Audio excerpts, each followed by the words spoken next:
Donc, rebonjour à toutes et tous, hein. Donc, on enchaîne sur le module 5 de notre programme de formation, donc, qui visera à balayer, hein, les grandes notions qu'on a vues jusqu'à présent, de vous donner un exemple un peu concret d'appel, hein, assez récent sur lequel on s'est positionné, qui vise à identifier les domaines scientifiques, hein, et formaliser votre objet de recherche en fonction de l'appel et du bailleur.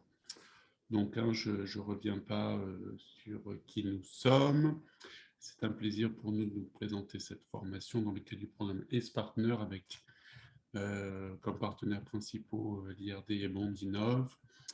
Voilà, coupez votre micro, n'hésitez pas à utiliser le chat pour poser vos questions. Et donc, c'est le module 5 qui fait partie des 8 modules de notre programme de formation. Donc, le plan proposé, celui-là, hein, c'est comment identifier les enjeux scientifiques de l'appel à projet, donc comprendre le contexte de l'appel et du bailleur, décrypter ce qui est attendu, comprendre les règles de participation, pour ensuite formaliser le projet et son objet. Donc, vérifier l'adéquation du projet avec l'appel, identifier les hypothèses de recherche et proposer comment on va y répondre. Donc, comment identifier les enjeux scientifiques d'un appel? On va prendre un exemple, hein, pour ça, qui est un appel, l'appel Arise, qui est un appel qui est financé par l'Union européenne, porté par l'Académie des sciences africaines, hein, qui a été clôturé là très récemment et qui est c'est African Research Initiative for Scientific Excellence, hein, appel. Donc, on va s'y pencher pour comprendre le contexte de l'appel à projet. Donc, déjà, comment se renseigner sur l'appel, hein? Il faut se poser ces questions. Sur quel site est-il publié? Quel est l'organisme financeur? Dans quel contexte cet appel est-il publié? Quel est son objectif final? Et quel est l'impact attendu? Donc, sur cet appel Rise, hein, on comprend en allant sur le site qu'il existe un historique de la coopération entre l'Afrique, l'Union africaine et l'Union européenne.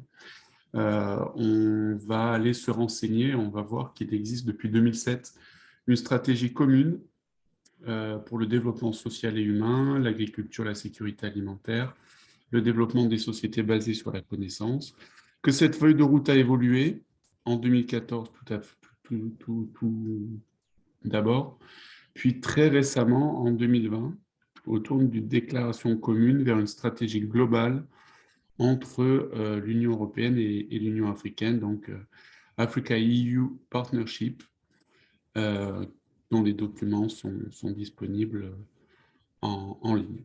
Donc là, dans cette stratégie commune entre l'Union africaine et l'Union européenne, on a identifié 5 axes de collaboration: transition verte et accès à l'énergie, transformation numérique, croissance et emploi durable, paix et gouvernance, migration et mobilité. Là, sur les priorités thématiques, hein, on les décline de manière très concrète, hein, enfin, plus ou moins concrète, pas forcément très concrète, mais voilà, on les décline de la façon suivante: hein, développement de l'énergie durable, solutions de transport, l'agriculture, les économies circulaires et bleues, ce qui a trait aux océans, hein. Renforcer le dialogue multi-acteurs, secteur privé, création d'emplois, environnement des entreprises, les partenariats entre pays européens et développement sur les essais cliniques. Donc là, on est vraiment dans une logique de développement de partenariats dans le domaine de la santé pour détecter, traiter et prévenir les maladies infectieuses, hein, liées à la pauvreté, mais aussi très récemment dans le cadre de pandémies globales.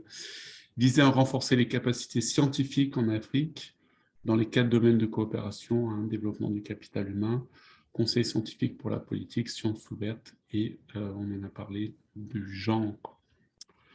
Voilà, donc encore une fois, on est dans dans un agenda politique global, l'agenda 2063 de l'Union africaine, qui se calque sur celui des objectifs du développement durable, mais qui vise à adopter un agenda très spécifique et adapté aux contraintes du développement régional en Afrique, autour d'une vision commune de ses dirigeants pour l'avenir du continent. Donc l'objectif, c'est une Afrique prospère basée sur la croissance inclusive et le développement durable. Et là, un deuxième objectif aussi, ce sont des citoyens bien formés et suffisamment qualifiés pour supporter la science, la technologie et l'innovation. Et c'est clairement dans nos objectifs. Donc sur ce volet-là, on s'aperçoit qu'il y a même une stratégie dédiée pour la science, la technologie et l'innovation pour l'Afrique, STSA 2024. Et elle vient s'ancrer dans cet agenda 2063, qui vise à accélérer la transition de l'Afrique vers une économie basée sur la connaissance et l'innovation.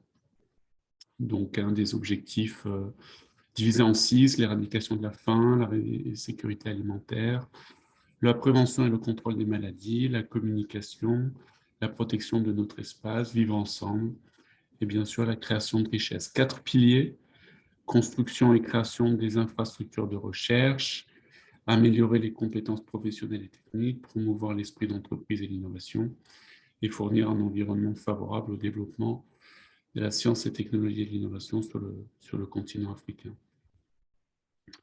Donc, comme je vous le disais, le programme RISE est porté par l'Académie africaine des sciences, l'AS. Et l'AS, on s'aperçoit, a de forts liens avec l'Union africaine, notamment via le NEPAD.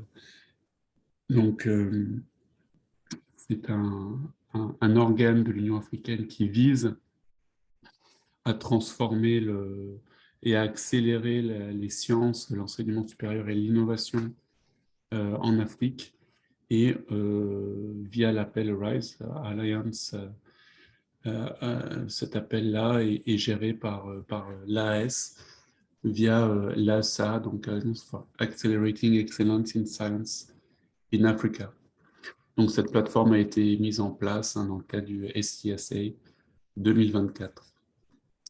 Voilà, donc ce cas pratique, RISE, en fait, on s'aperçoit que c'est une collaboration tripartite entre l'Union européenne, l'Union africaine et l'Académie des sciences africaines pour porter la recherche d'excellence en Afrique de l'Ouest, et un programme pilote a été lancé l'année dernière pour soutenir la carrière des jeunes chercheurs africains afin qu'ils montent leur propre équipe de recherche pour un projet innovant d'excellence. Donc, le financement du programme, en fait, ça a été financé par l'Union européenne via le programme d'action annuel du programme panafricain. Et le financement total est doté de 150 millions d'euros sur 5 années. Et voilà, on s'aperçoit que ça a été porté par... ce premier programme pilote a été porté par l'Académie des sciences africaines. Donc, ce projet, encore une fois, on s'aperçoit qu'il y a eu 4 thématiques: santé publique, transition verte, innovation et technologie, capacité scientifique. Et il est basé sur le modèle d'un programme européen qui est le programme ERC, qui est European Research Council, qui vise à soutenir la recherche d'excellence en Europe. Et l'idée vraiment derrière ce projet, c'était de développer un outil similaire en Afrique, autour donc d'un financement de l'excellence scientifique aux frontières de la connaissance, un appel blanc sans forcément avoir des thématiques prédéfinies, et un profil, un projet visé vers des jeunes chercheurs en début de carrière, ayant des capacités de leadership et proposant un projet innovant. Donc voilà, quelques liens utiles, donc le cadre de la stratégie commune Afrique-UE, l'agenda 2063, le STSI, le lien vers l'Académie africaine des sciences et le programme ASA. Donc voilà, l'idée derrière cet exemple de programme pilote est comment bien décrypter en fait un appel à projet et comprendre que derrière chaque appel à projet se cache en fait un agenda du bailleur qui peut être politique, hein, qui peut être d'une ONG, qui peut être public, qui peut être privé, mais qui est très très important à décrypter avant, pendant et tout au long de l'appel à projet. Donc déjà, se poser les bonnes questions. On en a déjà parlé, mais sur le projet, donc quel est le contexte? Quels sont les critères d'éligibilité? Quelle structure peut candidater?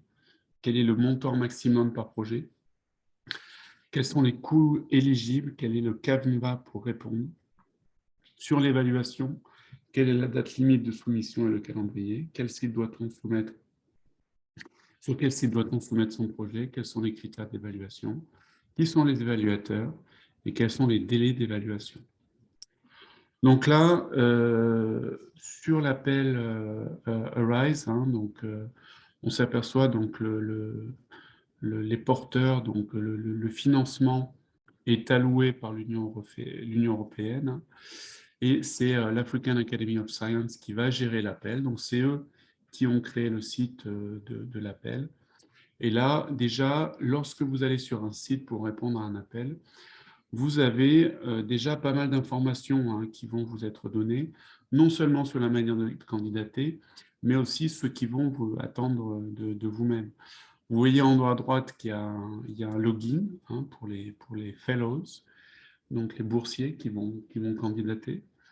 Vous allez avoir des informations sur l'appel, sur l'AS, sur l'appel lui-même et même sur la plateforme. Là, vous voyez sur la droite que c'est une plateforme AS Grant Management System, Ishango. Vous avez en bas à droite, vous avez la deadline. Hein. La première, c'était le 18 juin 2021, avec une deadline au 30 juillet. Voilà. Donc, vous voyez par exemple que les détails sont disponibles en français, en arabe et en portugais. Et lorsque vous allez cliquer sur les différents outils, vous allez avoir vraiment le détail hein, de l'appel à projet.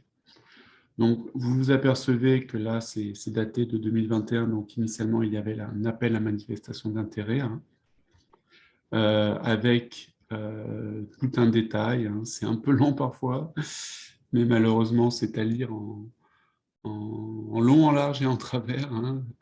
Donc là, ça représente une contrainte de temps. Hein. Et voilà, vous avez besoin par la suite de vous identifier directement sur le site de soumission en ligne.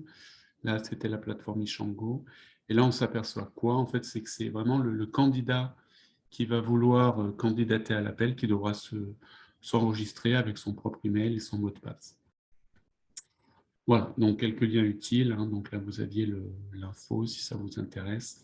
Donc là aussi, l'AS hein, va potentiellement porter des appels futurs. Donc ça, je vous encourage à garder ce lien, aller dans le mapping des bailleurs qu'on a fait en module 2. Voilà, donc pour comprendre les règles de participation, hein, encore une fois, pour vérifier l'éligibilité de son projet, il faut vraiment bien comprendre les règles du jeu fixées par l'organisme financeur. Donc là, on s'aperçoit que qui peut candidater, c'était des chercheurs africains, citoyens de pays africains, justifiant de 2 à 7 ans d'expérience dans la recherche à partir de l'obtention de leur doctorat. Donc, ils vont demander un parcours scientifique très prometteur, une excellence au niveau de la recherche et une capacité à mener des travaux de recherche prestigieux dans une université ou un institut de recherche africain. Donc là, hein, qu'est-ce que ça veut dire? C'est que c'était un appel qui était vraiment dédié à apporter un programme panafricain hein, ancré sur le territoire. Et ça, par exemple, ça représente une certaine nouveauté, une innovation à mon sens, parce que très souvent, les appels européens demandent d'avoir au moins un partenaire, européen. Là, ce n'était pas le cas. Voilà, donc certaines précisions sont apportées dans le guide du candidat sur le profil attendu. Donc, à partir du moment où vous avez un guide du candidat, encore une fois, apprenez-le par cœur.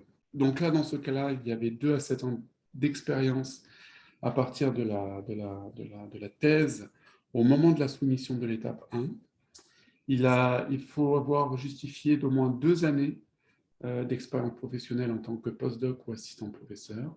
Il faut démontrer ses capacités de leadership et être capable de montrer qu'on peut être principal investigator, donc coordinateur du projet, pour le conduire au sein d'une institution basée en Afrique. Voilà, donc là, quelques conseils pratiques.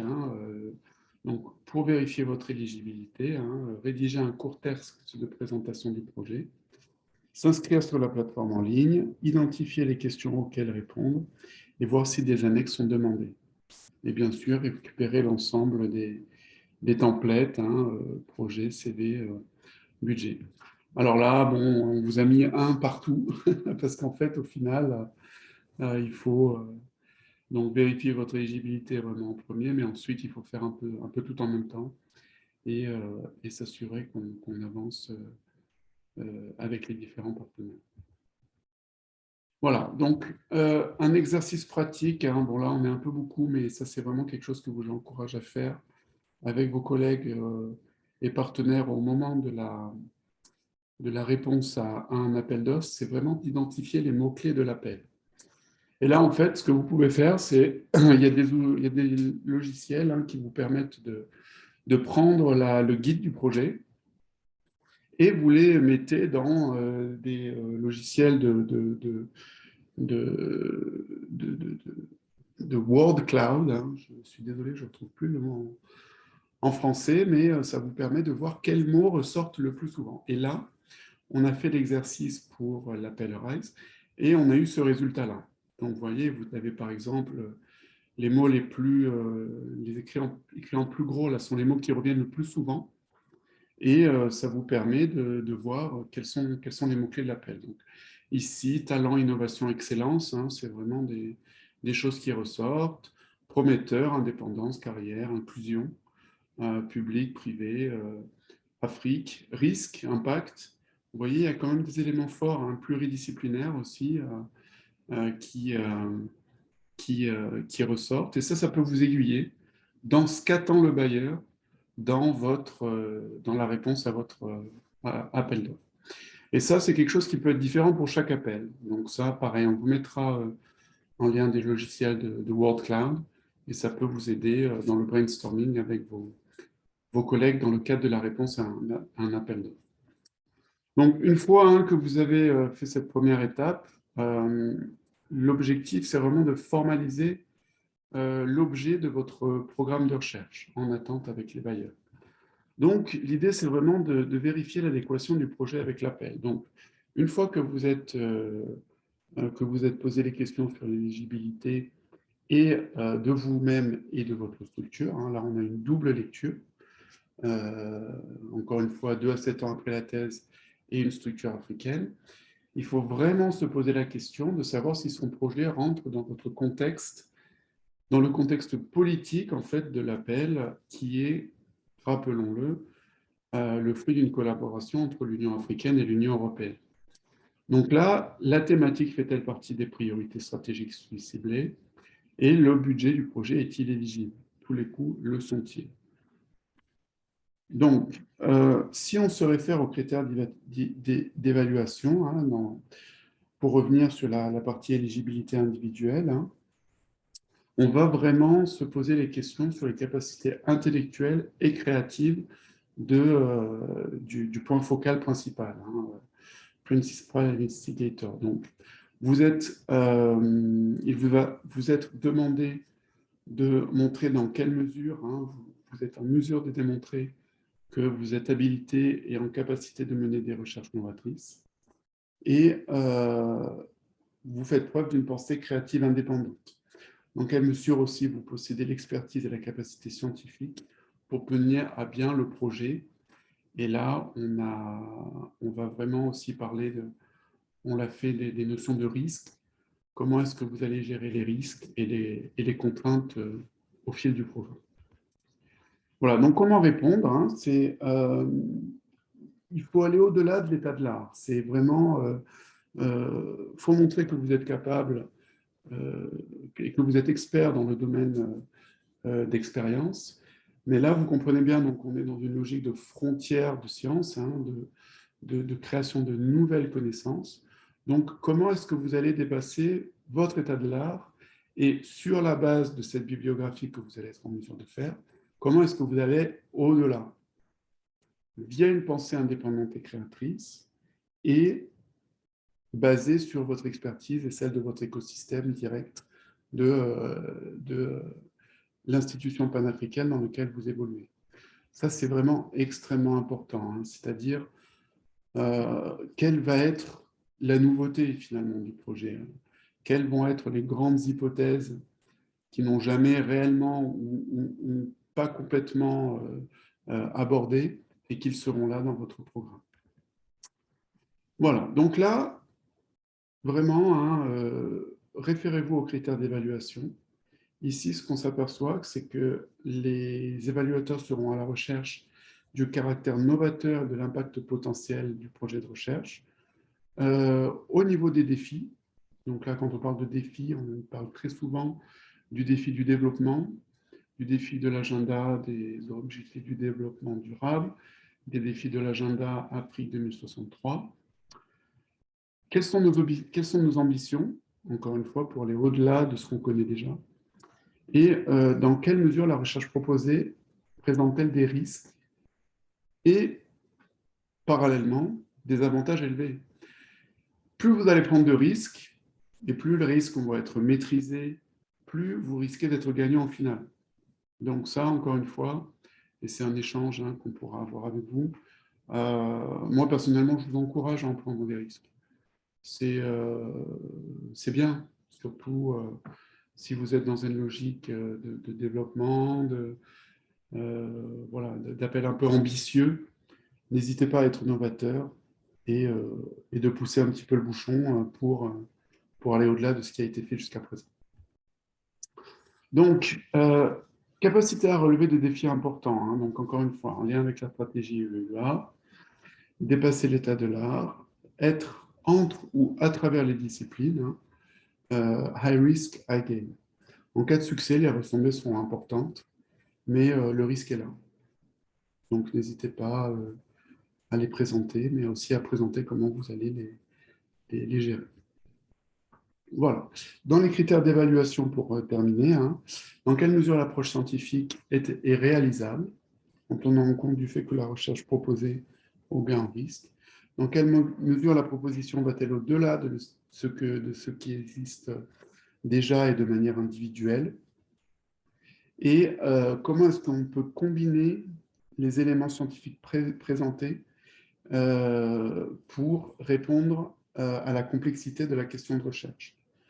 Très, très important. Hein. Là, on est vraiment dans la méthodologie, dans la rigueur. Et là, hein, plus vous démontrez que vous êtes capable de le faire, plus vous serez dans cette logique d'excellence scientifique. Voilà, la proposition implique-t-elle le développement d'une nouvelle méthodologie aussi, hein, comme vous devez être en mesure de décrire, et quels sont les délais, les ressources et l'engagement individuel en adéquation avec les attentes du programme. Donc, pour répondre, sur le projet réalisable, ce qu'on vous propose, c'est d'avoir une méthodologie SMART. SMART, c'est un acronyme, hein, c'est quand même assez répandu aujourd'hui, pour veut dire spécifique, mesurable, atteignable et réaliste. Réaliste dans une logique financière et de temps. Donc, qui va collaborer avec le PI? Comment est-ce que vous allez mettre en place les bons indicateurs, les bons outils de suivi de votre programme pour que vos indicateurs soient mesurables au niveau qualitatif et quantitatif et bien définis dans le temps et le budget. Donc la pertinence des éléments scientifiques, hein, là bien certainement vous allez avoir l'état de l'art, bibliographie, référence. Très important, hein, ça, la biblio, ne partez pas dans tous les sens. Essayez d'être très spécifique sur la partie front de science. Votre biblio doit vraiment être votre tremplin vers vos hypothèses, en partant du principe que voilà ce qui existe aujourd'hui, ça n'existe pas, je vais tester ça, ça et ça. Ça sera développé dans votre méthodologie et modalité de travail. Encore une fois, adopter une approche en work package avec des tâches, des jalons et des livrables pour chacun d'entre eux. Et bien détailler les délais et les ressources. Donc, plan de travail, donc vous avez des Gantt qui vous permettent de vous aider. Quel est votre environnement de recherche, justification et budget. Voilà, donc pour venir un petit peu plus en détail sur les hypothèses dont on parlait tout à l'heure, il faut vraiment pour moi remonter aux questions posées. Donc objectif, nouveauté, quelle est l'approche scientifique et quels sont les résultats escomptés dans cet ordre-là. Définir ces objectifs. Donc, quelles sont les principales idées qui vous poussent à soumettre cette proposition? Qu'est-ce qui fait que pour vous, cet objet de recherche est la pierre angulaire en fait, de votre démarche pour répondre à cet appel d'offres? Donc, vraiment, soyez très très concret et commencez par the general objective of the project is to. Voilà, boum, directement, sans fioriture, ne faites pas de grandes phrases. Très souvent, surtout sur les plateformes en ligne, il y a une limite de nombre de caractères qu'on peut utiliser et je m'aperçois que c'est de plus en plus contraint, surtout sur les premières phases d'appel à expression d'intérêt. Donc voilà, allez directement au but. Et vous listez les détails et détaillez les objectifs. Donc l'objectif principal, objectif intermédiaire, objectif réalisable à travers le projet et non à travers un développement ultérieur. Ça, vraiment, c'est une erreur que beaucoup de chercheurs font. Ils se disent, voilà, moi, je peux faire ça, ça, ça, mais si vous me donnez plus d'argent, je pourrais faire ça, ça, ça. Non. Là, vous dites, grâce à ça, je vais pouvoir faire ça. Ça doit être vérifiable, mesurable, et ce pour chaque objectif. Donc, pour identifier l'innovation de son projet, c'est là où on fera cet exercice qu'il va au-delà de l'état de l'art, qu'il va pouvoir bien identifier les limites techniques de ce qui existe actuellement, mais qu'il sera quand même en mesure d'apporter des avancées significatives dans votre domaine spécifique ou transversal. Donc, technical area, state of the art, and progress beyond the state of the art. Pardon. Voilà. Ici, lorsque vous allez définir l'approche scientifique, c'est vraiment comment vous allez y arriver. Donc, encore une fois, adopter une approche de work package, bien délimitée mais complémentaire, avec une durée, lier les tâches les unes et les autres pour présenter clairement la chronologie du travail. Vous avez parfois des work packages qui se chevaucheront, mais d'autres qui dépendront de l'un de l'autre. Et ça pourra se matérialiser dans vos documents de projet. Et encore une fois, les livrables sont bien identifiés et illustreront le résultat final. Voilà, donc un exemple tout bête de diagramme de Gantt. Ça, vraiment, je vous invite à utiliser ce type d'outil. Encore une fois, vous aurez les templates. Donc là, voilà, à gauche, c'est tout bête. Vous avez les work package 1 avec les sous-work packages et déclinés dans le temps. Donc c'est tout bête, vous remplissez les cases. Encore une fois, commencez par le work package 1, ne mettez pas le 4 avant le 1. S'il y a des choses qui commencent le year 1, ça ne fait pas partie du work package 4. Mais voilà, montrer qu'il existe aussi une interaction entre les différents. Et vous pouvez avoir des work packages qui sont sur les 3 années, comme par exemple voilà, le reporting ou bien la justification financière et comptable. Mais ça fait partie aussi potentiellement d'un work package et dissociez-le de tout ce qui est science et innovation. Bon, voilà, les liens entre les work packages, voilà, ça aussi c'est quelque chose que vous pouvez utiliser et qui montre le lien et les interactions. Voilà, donc pour parler de la partie sur les résultats escomptés, et là c'est là où on va vraiment entrer dans cette logique d'impact, c'est que essayez d'être le plus large possible. Voilà. Donc, encore une fois, aujourd'hui, hein, la science se transforme. On demande à ce que les scientifiques adoptent des méthodes de travail pluridisciplinaires, multi-acteurs. C'est pas simple, surtout quand on vous demande très souvent d'être très très bon dans votre thématique. Et parfois, les domaines très très fins de la science ont parfois du mal à s'intégrer dans les considérations pratico-pratiques du monde socio-économique. Mais plus vous arrivez à ouvrir et plus vous arrivez à montrer que votre programme scientifique, que l'étude de votre objet de recherche va avoir un impact scientifique, économique, technologique, sociétal et environnemental, mieux ce sera. Donc voilà, sur la partie scientifique, hein, on est vraiment dans une logique d'avancer des thématiques scientifiques spécifiques, dans et au-delà des disciplines, en créant des nouvelles connaissances, valorisées par des articles scientifiques de rang A, formation de nouveaux experts, renforcement d'équipements, d'instruments scientifiques, systèmes informatiques, nouvelles méthodes. Économique et technologique, on peut se dire qu'on peut amener de nouveaux produits, services, processus commerciaux sur le marché, améliorer l'efficacité de certains outils qui vont contribuer au développement d'une filière, à la mise en place, que sais-je, d'un brevet ou autre, qui pourrait permettre de baisser les prix, d'augmenter les profits de certains acteurs privés et de contribuer à la mise en place de nouvelles normes. Au niveau sociétal et environnemental, hein, on est donc potentiellement dans une logique de diminution du CO2, hein, c'est vraiment d'actualité. La santé, la baisse de la mortalité, améliorer les politiques et la prise de décision, très très important, sensibiliser le consommateur. Hein. Voilà, ça là-dessus, hein, il y a beaucoup de choses, mais assurez-vous que lorsque vous identifiez votre objet de recherche, vous puissiez identifier des impacts dans ces domaines-là. Très important. Voilà, alors juste un petit laïus là-dessus. Hein, petite alerte, attention à ne pas confondre objectif, résultat et impact. Voilà, donc on vous donne un exemple, hein, par exemple la gestion durable de l'eau.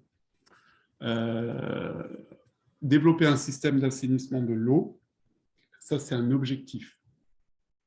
La construction d'un réseau d'assainissement de l'eau, c'est un résultat.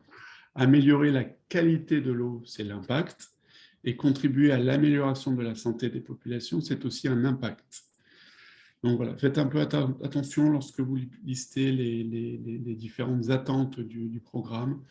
Voilà, l'impact, c'est un peu la conséquence in fine de votre programme. Par exemple, développer un système d'assainissement de l'eau, c'est plutôt un outil, hein, que vous allez développer. Donc, c'est un des objectifs que vous allez développer pour améliorer la qualité de l'eau et contribuer à la santé des populations.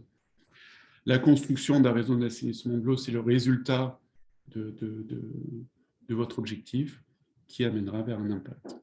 Oui. Donc, ce qu'attendront les bailleurs la plupart du temps, c'est que vous décriviez les trois, mais que vous commenciez vraiment par votre objectif. Décrivez vraiment ce que vous voulez faire, et ensuite, pourquoi c'est important, et qu'est-ce que, selon vous, ça va apporter à la société. Voilà, un autre exemple, hein, sur l'activité minière durable. Alors, excusez-moi, c'est une coquille, activité minière responsable plutôt.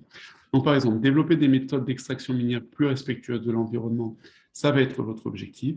Un nouvel outil d'extraction responsable, ça va être le résultat. Et la préservation de la biodiversité et l'amélioration de la santé des populations, ça va être l'impact.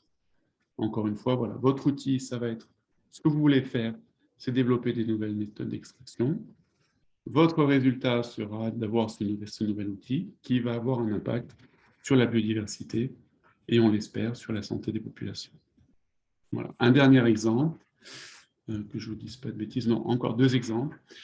Sciences et technologies du numérique. Voilà. Votre objectif, ça va être de développer un outil d'intelligence artificielle pour la formation des personnels en milieu hospitalier.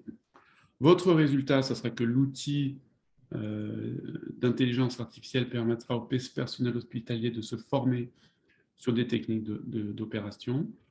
Et l'impact sera l'amélioration de la formation des personnels et une meilleure prise en charge des patients. Et un dernier exemple sur les maladies infectieuses. Votre objectif, meilleure identification des maladies infectieuses en milieu scolaire. Votre résultat sera la mise en place d'une méthodologie innovante pour identifier l'apparition des maladies infectieuses. Et l'impact sera l'amélioration de la prise en charge des maladies infectieuses et une baisse de la mortalité, et une réduction de l'échec scolaire et baisse du décrochage scolaire. Là, on a un bon exemple d'impact pluridisciplinaire, on va dire, et multi-acteurs. Voilà, donc pour se démarquer sur les questions transversales, voilà notre approche. Donc déjà, la première, c'est qu'on vous encourage à être dans une logique de partage de données et ce qu'on appelle Open Science. Décrivez comment vous allez intégrer ces pratiques d'Open Access dans la méthodologie et en quoi elles sont adaptées à la nature du travail et que cela va augmenter les chances d'atteindre les objectifs du projet. Voilà. Alors, sur l'Open Science, c'est en train de devenir une certaine norme. Très souvent, même les bailleurs de la recherche sont en train de l'imposer de plus en plus. Il existe certains domaines dans lesquels l'Open Science n'est pas encore la norme et on reste sur une logique de recherche propriétaire. Voilà, ça c'est à vous de voir, sachant que si vous êtes dans une logique voilà, de brevetage et autres, vous serez sans doute amené à devoir fournir une justification. Voilà. Sur la partie diversité et inclusion, à encourager la participation et le leadership de femmes dans le projet. Voilà, n'hésitez pas à être le plus inclusif possible en termes d'âge, handicap, personnes issues de minorités, d'autres groupes défavorisés sont également encouragés. Si vous faites des tests sur les animaux humains et animaux, indiquez que vous allez vraiment suivre les recommandations portées. Vous avez aussi des problématiques sur le transport et l'étude de matériel issu de la biodiversité, via le protocole de Nagoya, par exemple aussi. Risque et audit, incluez un plan de gestion, ainsi que les mesures concernant la santé et la sécurité. Culture de la recherche, là encore une fois, respecter la réglementation de l'AS. Très souvent, on parle beaucoup aujourd'hui d'éthique de la recherche, partage des données, voilà, un partenariat équilibré entre les différents interlocuteurs et les acteurs. Et enfin, au niveau de la supervision, démontrer l'aspect formation du projet et les compétences des formateurs. Voilà, dernier conseil, il faut vraiment savoir résumer son projet en une phrase, trouver un bon titre, respecter le template, adopter un style clair, soigné, dynamique. Encore une fois, souvent, vous allez être contraint par le nombre de caractères, donc soyez le plus droit au but possible. Rendre le projet compréhensible pour des non-spécialistes, très important, notamment dans la phase de appel à manifestation d'intérêt. Partez du principe que vous allez être évalué, il y a de fortes chances que vous soyez évalué par des non-spécialistes de votre domaine. Bien démontrer la valeur ajoutée. Le projet doit dépasser l'état de l'art et présenter le post-projet. Ne pas négliger le cadrage, en particulier politique. Encore une fois, là, sur cet appel RISE, il avait une forte connotation. Se prendre en avance pour les annexes, notamment les lettres de soutien, et bien certainement faire relire le projet. Là, sur l'appel RISE, on était obligé de répondre en anglais. Donc voilà, on a eu la question hier, malheureusement, ça arrive. Et même si, en fait, les notes, le guide de projet était disponible en français, en anglais, en portugais et en arabe, la réponse était obligatoirement en anglais. Donc, n'hésitez pas à le faire relire. Voilà. Quelques outils. Là, l'AS avait fourni des templates. Donc, il y avait un template pour la lettre de soutien de la part d'organisme. Il y avait même un template de budget Excel. Et ça, si votre bailleur vous met à disposition des templates, utilisez-le. Ne vous cassez pas la tête. Même, je pense qu'ils s'attendront à ce que ce soit le cas. Voilà, quelques liens utiles si vous voulez retourner sur l'appel hein, pour vous former. Il y avait aussi des webinaires. Il y avait une foire aux questions. Bon, là, l'appel est passé. On espère qu'il y en aura d'autres. S'il y en a d'autres, le programme Ace Partner diffusera largement l'appel et apportera, comme on l'a fait dans le cadre de l'appel en 2021, un appui pour nos partenaires intéressés. Voilà. Merci à Virginie Robin qui nous a aidé à mettre en place ce contenu. Encore une fois, nos contacts. Si vous avez des questions. Et je vous propose de passer à la phase de questions-réponses.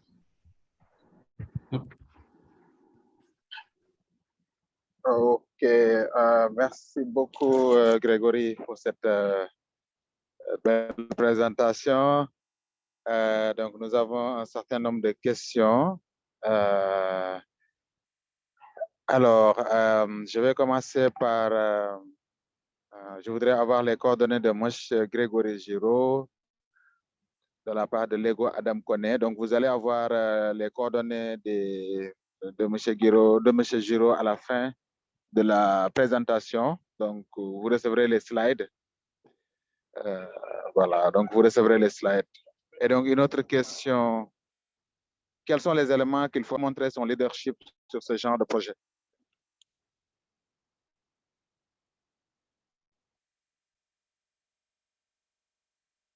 Alors, Grégory? Oh, oui, désolé. Alors, oui, très bonne question. Donc, comment montrer votre leadership? Alors, quelques conseils qu'on peut vous donner à notre niveau. La première, déjà, c'est montrer les programmes que vous avez gérés jusqu'à présent. Quel financement, quelle durée, qui étaient les bailleurs. Et ça, c'est quelque chose que vous allez mettre dans votre CV. Donc, une réponse très simple. Si vous voulez démontrer votre leadership, ayez un CV en béton. Et ça, voilà, donc le CV des chercheurs, il n'y a pas de limite. Alors là, sur Rise, ils mettaient une limite quand même à 4 pages. Mais cette information-là, ils allaient vraiment la chercher dans votre CV. Donc, ils s'attendaient à quoi? Ils s'attendaient à est-ce que vous avez déjà encadré des postdoctorants?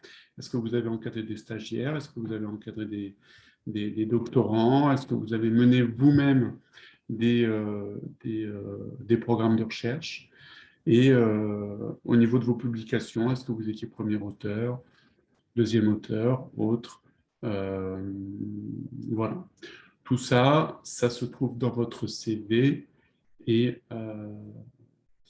malheureusement, en y pensant, on n'a pas de module sur le CV, mais ça, on peut vous accompagner dans ça.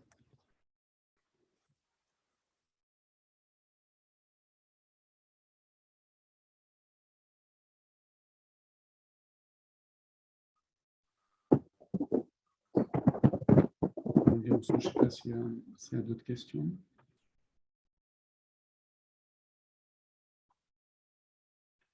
Gaussou, tu m'entends? Oui, désolé, j'ai perdu ma connexion. Donc, je suis dans une zone un peu instable. Donc, si tu peux regarder le Q&A. Donc, je vais continuer. Au cas où je me déconnecte, en fait, je vais continuer. Donc, est-il raisonnable de poursuivre la préparation d'un canevas de projet de recherche scientifique si la balance risque est importante? Exemple de l'appel d'offres sur la sécurité ou la criminalité. Alors, très bonne question, HLAFI. Ma réponse serait relativement simple. Ça, c'est vous qui voyez. C'est-à-dire, quand on parle d'équilibre entre risque et voilà, et faisabilité, c'est qu'on est dans une logique que si vous êtes en high risk, vous êtes en high gain. Et si le risque est trop élevé, c'est clair que ce n'est pas la peine d'y aller. C'est pas la peine d'y aller. Le bailleur, en fait, normalement, il devra être en mesure de savoir, d'évaluer si vous êtes capable de gérer ce risque. Et si vous-même, vous n'êtes pas capable de le faire ou de le convaincre, en effet, il faudra diminuer la partie risque. Voilà. Ça, si vous voulez, c'est vraiment un équilibre. Hein. Où est-ce que vous allez mettre le curseur? Si par exemple, voilà, vous avez l'impression que... Voilà, je vous donne un exemple tout bête. Aujourd'hui, il y a pas mal de pays, malheureusement en Afrique, qui ont des contraintes sécuritaires un peu élevées. Si votre travail de recherche se fait exclusivement en zone où vous avez des conflits armés et une impossibilité de vous y déplacer dans la durée, vraiment, ça sera très compliqué de démontrer aux bailleurs que vous serez capable de maîtriser ce type de risque. Au contraire, si vous êtes pas sur cette logique de sécurité, on va dire, où là, vous risquez votre vie si vous êtes sur ce programme de recherche, mais que vous allez un petit peu pousser les fronts de science et l'état de l'art pour voilà, pousser vos expériences ou bien aller dans des champs qui n'ont pas encore été explorés, mais que finalement, ce risque existe, mais vous en êtes conscient. Vous pouvez être dans cette logique de high gain. Et ça sera demandé par le bailleur. OK, super. Donc, il y a d'autres, c'est surtout des demandes pour les documents de la présentation. Donc, les supports vont être partagés à la suite de la formation aux adresses email que vous avez fournies au moment de votre inscription. Donc, pour les attestations de participation également, nous allons vous transmettre peut-être quelques quiz à répondre pour valider l'attestation de participation. On peut aussi vérifier votre connexion aux différents modules justement pour valider cette attestation de participation que nous pourrons vous transmettre à la suite de la formation. Donc, une autre remarque de Ashlafi qui indique que suite à COVID-19, Open Science est devenu payant pour les auteurs. Donc, bon, c'est relativement donc une contrainte majeure pour valoriser les résultats de la recherche. Oui, tout à fait. Donc, Hein, peut-être une question directement. Voilà, vas-y, ouais, vas-y. alors ça, en effet, hein, on s'aperçoit hein, que finalement, beaucoup de revues scientifiques sont en train de changer leur business model suite à l'adoption un peu générale de l'open science, qui est en effet qu'au lieu de faire payer un abonnement aux gens qui souhaitent avoir accès aux données et aux articles scientifiques, maintenant, ces articles sont diffusés à tout le monde, mais c'est en effet aux contributeurs de payer. Alors ça, j'ai la piste, suivant le pays dans lequel vous êtes, il existe des exonérations de paiement si vous êtes dans cette logique de sciences ouvertes. Et ça, on a une mission sciences ouvertes à l'IRD qui peut vous appuyer. Sinon, ça, ce sont largement des dépenses éligibles dans le cadre de la réponse à appel d'offres. Et c'est un montant à provisionner dans les réponses aux appels que vous faites. OK, super. Une autre question, pouvez-vous apporter des réponses sur l'aspect se démarquer sur les questions transversales? Comment se démarquer sur les questions transversales? Alors, le conseil que je peux vous donner sur la manière de vous démarquer sur les questions transversales, c'est ce qu'on se disait tout à l'heure, c'est que essayez d'avoir en tête, au-delà de votre approche très scientifique, quels vont être au final les acteurs que vous allez toucher. Donc, acteurs académiques, très bien. Ça, en général, les chercheurs le font très bien. Mais voilà, le deuxième enjeu, hein, c'est ce deuxième cercle autour des acteurs socio-économiques et aussi potentiellement des décideurs. Donc, plus vous êtes en capacité de dire comment votre projet va agir de manière transversale, multi-acteurs et multidisciplinaire, plus ça vous démarquera. Et ça, c'est vraiment un conseil que je peux vous donner, hein, c'est que si vous avez un public cible, pitchez-lui votre projet. C'est-à-dire, si vous êtes, voilà, si vous avez l'impression que vous êtes dans le domaine de la santé et que vous allez développer une nouvelle technique hospitalière, par exemple, allez voir les hôpitaux. allez voir les personnels, pitchez-lui votre projet, demandez-lui ce qu'ils en pensent.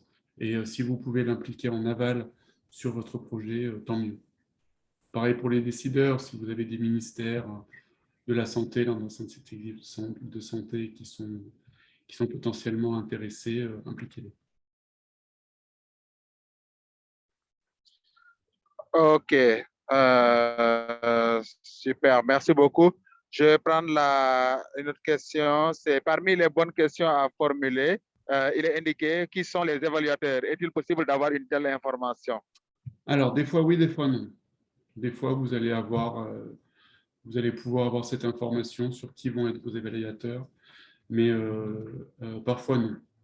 Très souvent même, vous allez avoir l'info seulement en aval au moment où vous allez recevoir la décision finale.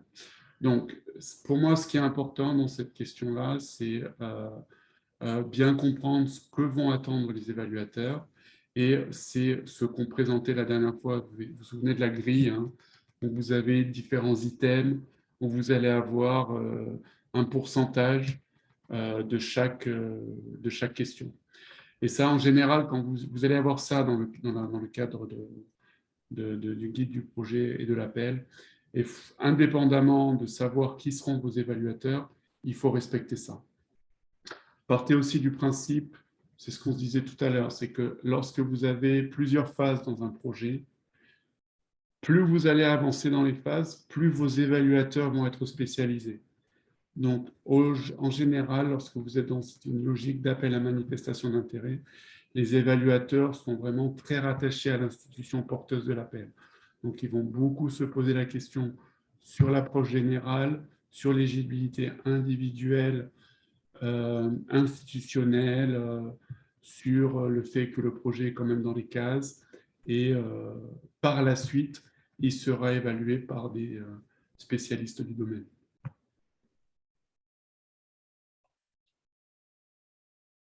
OK, super. Donc, je vais prendre une autre question. Donc là, on va aller peut-être jusqu'à... On peut encore prendre 5 minutes, Grégory? Oui, on peut prendre encore 4-5 questions. Oh oui, OK. Il y en a 13 encore. Bon, pas 13, peut-être une dizaine. Donc, Aubin Jacob Mobio nous dit que son problème, c'est qu'il est sociologue et travaille dans le domaine de l'agriculture et a parfois du mal à répondre à des appels à projets parce que la plupart des appels concernent les sciences exactes. Pouvez-vous me donner des astuces pour répondre à plus d'appels? Alors, Robin, très très bonne question. Alors, moi, vraiment, je ne dirais pas du tout que c'est un problème. Au contraire, je pense que vous êtes vraiment dans une bonne approche. Aujourd'hui, malheureusement, les SHS et les sciences... alors, les SHS peuvent être des sciences exactes, hein, mais on va dire les sciences humaines et les sciences dures ont parfois du mal à collaborer entre elles, mais la tendance internationale et les attentes des bailleurs dans ce sens-là sont vraiment à la multidisciplinarité. Donc, je vous engage vraiment à continuer cette démarche de travailler de manière pluridisciplinaire. Et en fait, finalement, en fait, ce que je vous propose, c'est en fait, au final, il faut que vous soyez vous responsable de Work Package. C'est-à-dire qu'il faut que vous arriviez à construire avec vos collègues des sciences de la vie ou de la terre des réponses à des appels pluridisciplinaires dans lequel, à l'intérieur d'un de vos work packages, vous allez porter la question des SHS autour de l'acceptabilité d'un programme, d'une nouvelle méthode d'exploitation, d'une nouvelle technique agricole, que sais-je, hein, sur la gestion de l'eau, par exemple, quelles sont les pratiques, tout ça. Et vraiment, le programme gagne en impact si vous arrivez à travailler de manière pluridisciplinaire. Donc, voilà, Robin, moi, le conseil que je peux vous donner, c'est continuer à travailler de manière pluridisciplinaire. Voilà, montrer. Alors, il y a une question aussi, parce que des fois, quand on va être dans une logique scientifique, les collègues vont vraiment vouloir avoir une approche très thématique. Mais encore une fois, dans cette logique d'impact, montrer que plus vous arrivez à travailler avec des autres thématiques, et notamment les SHS, plus vous allez booster votre impact, notamment sociétal. Ok, merci. Donc, une question en lien avec les mots-clés à identifier, surtout avec les word cloud. C'est comment utiliser les mots-clés identifiés dans le montage du projet. Alors là, voilà, hein, c'est ce qu'on a fait par exemple pour l'appel Rise. On avait le document Word de l'appel qui faisait, le document faisait une 40aine de pages. Et en fait, c'est tout bête, hein, on avait un logiciel, on a copié-collé le document dans l'outil qu'on vous partagera, et ça a fait un word cloud. Et là, on a vu en fait qu'il y avait des mots qui revenaient beaucoup plus que d'autres.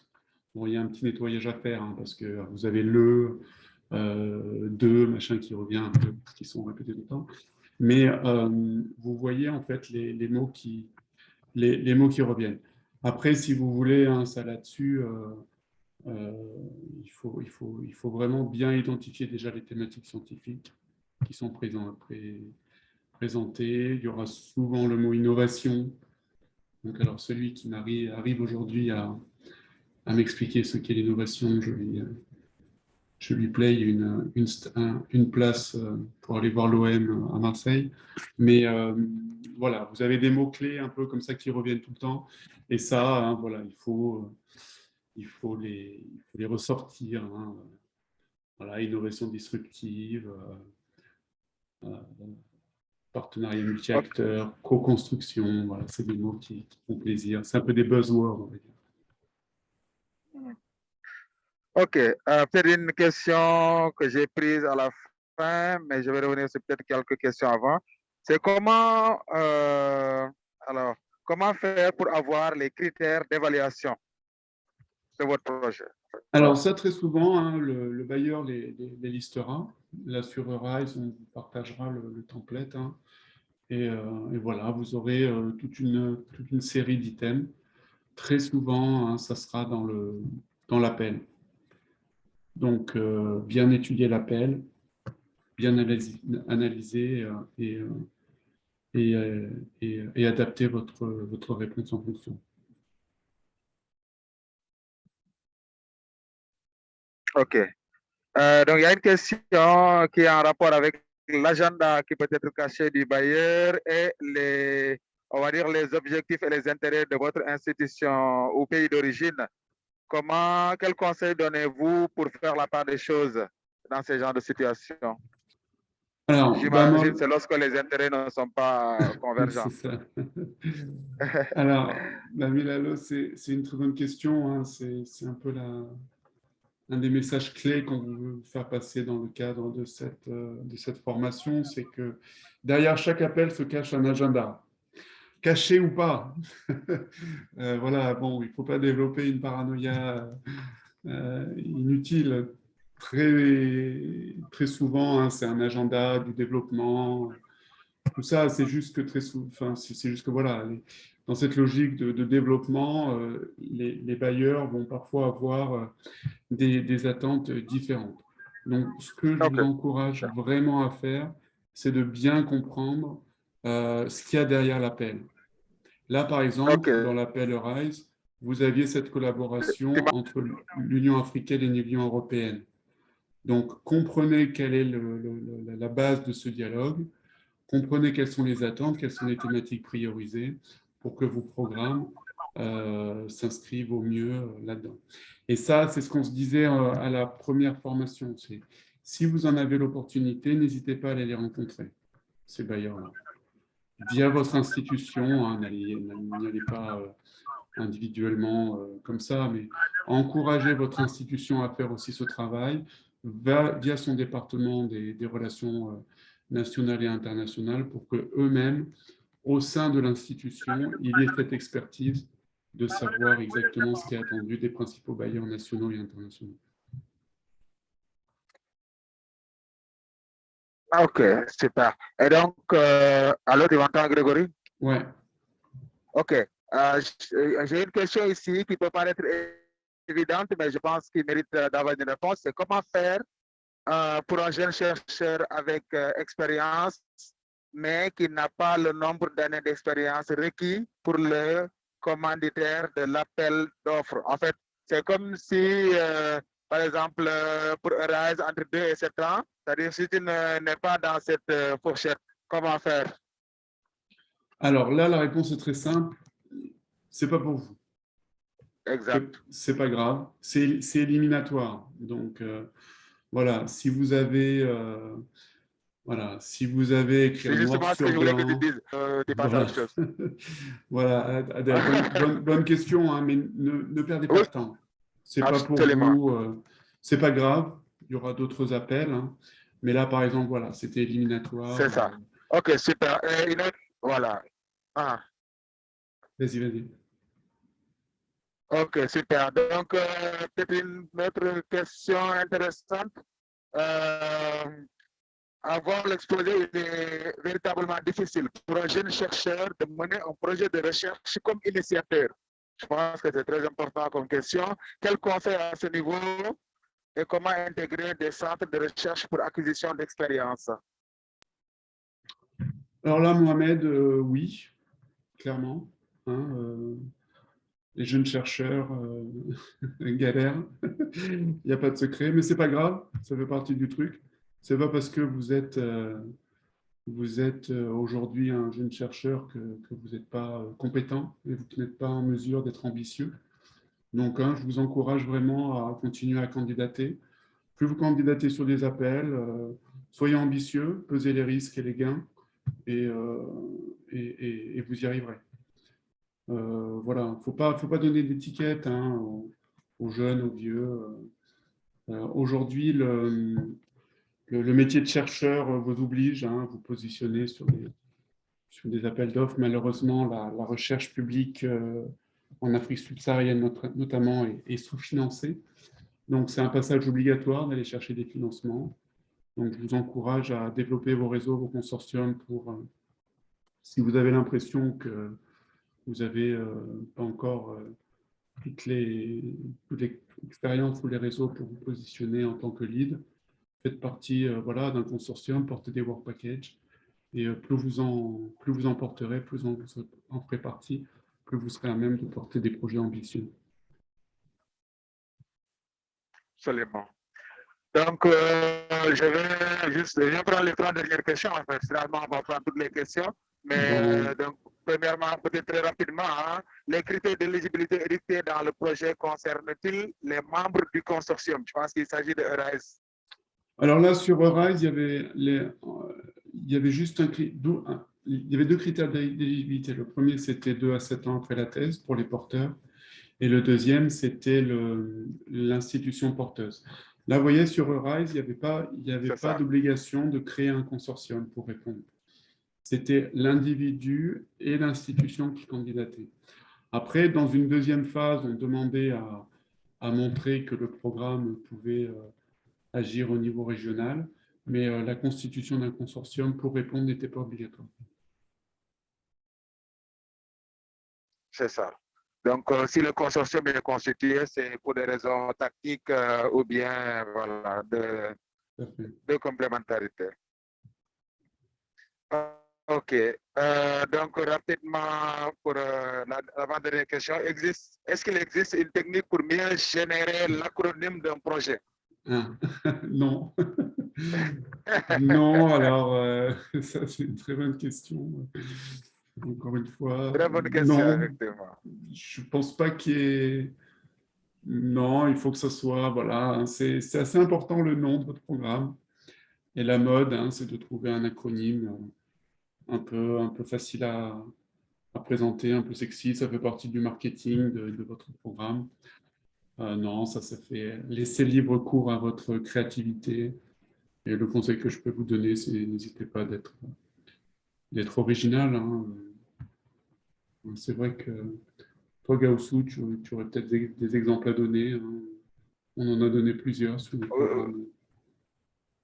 Oui, effectivement, parce que souvent, l'acronyme est très important.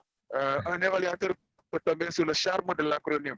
Tout Et à fait. souvent, ça donne beaucoup de points. Malgré les points faibles du projet, bon, voilà. Donc, bon, il va regarder tous les aspects, mais l'acronyme est vraiment important. C'est très, très, très important. Bon, je ne peux pas forcément donner des acronymes comme ça directement, mais voilà. Voilà, c'est important. Il y a beaucoup de projets. Bon, je peux donner un exemple. Par exemple, nous, dans le cadre de projets de recherche dans le domaine de la santé, nous proposons des dossiers patients électroniques, en fait, ou des systèmes d'information hospitaliers. Donc, ça se dit en anglais Health Information System. Donc, ça abréviation HIS, HIS. Et donc, comme nous proposons un système pour le contexte africain, surtout les pays ouest africains, qui adoptent ce qu'on appelle une architecture pyramidale. Donc, le nom de notre projet, on a fait une concaténation entre pyramidal en enlevant le AL et en collant le IS. Donc, on appelle ça pyramidis. Donc, il y a le pyramide et il y a le IS, the Health Information System. Donc, ça fait pyramidis pour Pyramidal Health Information System. Donc, ça fait des réflexions. Hein? On a un autre projet qu'on a appelé Résilience, mais c'est un projet qui consistait à proposer un modèle aux universités africaines pour être beaucoup plus résilientes dans l'avenir face à des catastrophes naturelles comme le Covid. Et le nom résilience, en fait, n'est pas venu de proposer une solution résilience, mais c'était, on a regardé dans le titre du projet, c'est-à-dire transformation digitale de l'enseignement supérieur en Afrique, quelque chose comme ça, et on a pu trouver tous les caractères de résilience qui apparaissaient. Et finalement, on s'est rendu compte que justement, ce qu'on proposait, c'était dans le cadre de la résilience de nos systèmes d'enseignement supérieur. Donc, et c'est des choses qui peuvent faire l'objet d'une réflexion de plusieurs jours, mais aussi à l'issue de plusieurs propositions, parce qu'il y avait au moins 3 ou 4 propositions qui étaient là en termes de nom, quoi. Donc, voilà un peu ce que je peux ajouter comme conseil pour trouver un acronyme, on va dire, attractif pour un projet. Donc, je vais prendre une dernière question. C'est la toute dernière qui est très...